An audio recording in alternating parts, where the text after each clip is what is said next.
नमस्कार. एक विचार करा. स्वप्नांच्या जगात आपण का वाचू शकत नाही? कधी पडलाय का हा प्रश्न? आज आपण याच इंटरेस्टिंग प्रश्नाच्या मागे काय विज्ञान आहे तेच शोधणार आहोत. चला सुरू करूया. जरा आठवून बघा बरं. कधी स्वप्नात एखादं पुस्तक, वर्तमानपत्र किंवा साधा रस्त्यावरचा बोर्ड वाचायचा प्रयत्न केलाय का? आणि जर केला असेल तर त्यातले शब्द आठवतात का?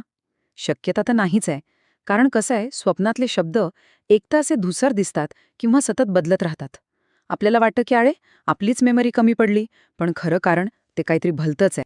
आता हे ऐकून तुम्हाला कदाचित आश्चर्य वाटेल, पण स्वप्नांच्या दुनियेत आपण सगळे चक्क निरक्षर असतो. हो, आणि स्वप्नात वाचता न येणं ही काही आपली पर्सनल अडचण नाहीये, तर आपल्या मेंदूचीच एक इंटरेस्टिंग अशी न्यूरोलॉजिकल मर्यादा आहे. तर यामागचं जे सायंटिफिक कारण आहे ना, ते एकदम साधं सोपं आहे. सायकॉलॉजी आणि न्यूरोसायन्स काय सांगतात माहितीये, की जेव्हा आपण स्वप्न बघत असतो तेव्हा आपल्या ब्रेनचा जो भाग वाचनासाठी जबाबदार असतो तो पूर्णपणे इनॅक्टिव्ह असतो, म्हणजे अक्षरशः बंद असतो. चला, आता यामागचं वैज्ञानिक रहस्य जरा उलगडून बघूया. हा सगळा खेळ आहे माहितीये, लॉजिक विरुद्ध इमॅजिनेशनचा. म्हणजे आपला मेंदू जागेपणी आणि झोपेत या दोन अगदी वेगळ्या परिस्थितीत कसा काम करतो ते समजून घेऊया. हे बघा, वाचणं म्हणजे काय, तर ती एक अत्यंत लॉजिकल प्रोसेस आहे, नाही का? म्हणजे अक्षरं ओळखणं, त्यातून शब्द बनवणं आणि मग त्याचा अर्थ लावणं. ह्या सगळ्या गुंतागुंतीच्या गोष्टी आहेत. आणि हे जे महत्वाचं काम आहे ना, ते आपल्या मेंदूच्या डाव्या बाजूला असलेले ब्रोकाज एरिया आणि वर्निक्स एरिया हे भाग करतात. जागेपणी ते एकदम फुल टू ॲक्टिव्ह असतात. आता हा फरक नीट समजून घ्या. जेव्हा आपण जागे असतो तेव्हा आपला मेंदू लॉजिकवर चालतो. पण जेव्हा आपण गाढ झोपेत असतो, खास करून रेम स्लीपमध्ये, म्हणजे जेव्हा आपल्याला स्वप्न पडतात, तेव्हा आपला मेंदू भावना आणि कल्पनाशक्तीच्या जगात हरवलेला असतो. आणि बरोबर याच वेळी जे लॉजिकल सेंटर्स आहेत ना, ते चक्क सुट्टीवर असतात, विश्रांती घेत असतात. आणि म्हणूनच स्वप्नातले शब्द सतत बदलतात, अक्षरं तरंगायला लागतात किंवा सगळंच धूसर दिसायला लागतं. आणि हो, ही काही केवळ एक थिअरी नाहीये बरं का. याला अगदी ठोस वैज्ञानिक पुरावे आहेत. चला बघूया की स्वप्नांवरच्या संशोधनातून काय काय आश्चर्यकारक गोष्टी समोर आल्या आहेत. जगातले एक प्रसिद्ध स्वप्न संशोधक आहेत, स्टीफन लाबर्ज. त्यांनी त्यांच्या ल्युसिड ड्रीमिंगवरच्या प्रयोगांमधून हे सिद्ध केलंय. ते काय म्हणतात माहितीये, की स्वप्नात दिसणारा मजकूर जवळजवळ कधीच स्थिर नसतो. म्हणजे तुम्ही एखादं वाक्य वाचलत, दुसरीकडे बघितलत आणि परत तिथे बघितलं ना, तर ते हमखास बदललेलं असणार.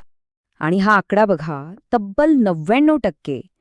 लाबर्ज यांच्या रिसर्चनुसार 99% वेळा स्वप्नातलं लिखाण हे अस्थिर असतं. यावरूनच लक्षात येतं की किती कॉमन गोष्ट आहे. जवळजवळ प्रत्येकाला हाच अनुभव येतो. त्यामुळे पुढच्या वेळी तुमच्यासोबत स्वप्नात असं झालं ना, तर लक्षात ठेवा, तुम्ही एकटे नाही आहात. हा तर आपल्या मेंदूचाच एक खेळ आहे. ह्याचं सगळ्यात परफेक्ट उदाहरण कुठलं असेल तर ते म्हणजे परीक्षेचं स्वप्न. अरे बापरे, किती लोकांना पडतं हे स्वप्न, की तुम्ही परीक्षा हॉलमध्ये आहात पण प्रश्नपत्रिका कोरी आहे किंवा त्यावरची अक्षरं वाचताच येत नाहीयेत. तर ही फक्त परीक्षेची भीती नाहीये, हे थेट लक्षण आहे की तुमच्या मेंदूचं वाचन केंद्र बंद आहे. सायन्सच्या भाषेत सांगायचं तर हा आपल्या ब्रेनचा एक लॉजिकल बग आहे. आता येते सगळ्यात इंटरेस्टिंग गोष्ट. आपल्या मेंदूच्या ह्याच बगचा किंवा या मर्यादेचा आपण एक युक्ती म्हणून फायदा करून घेऊ शकतो. हो, आणि याचा वापर करून स्वप्नांना कंट्रोल कसं करायचं ते आता पाहूया. या टेक्निकला रियालिटी टेस्ट असं म्हणतात. यात काय करायचंय तर आपल्या मेंदूला एक सवय लावायची आहे. दिवसातून अनेक वेळा कुठलीही एखादी पाटी किंवा पुस्तकातलं वाक्य वाचा. क्षणभर दुसरीकडे बघा आणि परत वाचून बघा.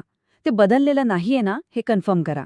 हळूहळू ही सवय तुमच्या स्वप्नात पण जाईल. आणि मग काय, ज्या क्षणी स्वप्नात तुम्हाला मजकूर बदलताना दिसेल तेव्हा तुमचा मेंदू तुम्हाला सिग्नल देईल, हे तर स्वप्न आहे.